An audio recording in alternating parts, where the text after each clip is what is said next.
Jizzax viloyatida viloyat hokimi vazifasini bajaruvchi Ulug'bek Mustafoyev tashabbusi bilan hududlarda obodonlashtirish, bog' va jamoat maskanlarini yangilash ishlari izchil davom etmoqda.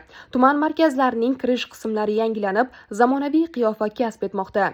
Hokim tashabbuslarini qo'llab-quvvatlagan holda BNB Holding kuzatuv kengashi raisi Bekzod Mamatqulov tomonidan Sharof Rashidov tumani kirish qismidagi Yangiobod mahallasida jami 1 gektarlik hudud ko'rkam yashil hududga aylantirildi.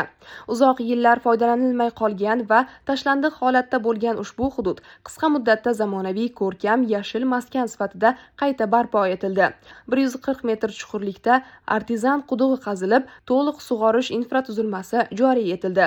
Hududiy ko'kalamzorlashtirish doirasida 1000 dona manzarali daraxt va turli xil gul ko'chatlari ekildi. Maydonning markaziy qismida 6 ga 8 metr o'lchamdagi zamonaviy logotip o'rnatilib, hududga o'ziga xos dizayn berildi. 1 gektar maydon bo'ylab sifatli maysazor bosilib, landshaft ko'rinishi tubdan yangilandi va aholi uchun qulayliklar yaratish maqsadida maydon atrofi obodonlashtirilib, piyodalar yo'lakchalari barpo etilib, 500 kvadrat metr maydon asfaltlandi.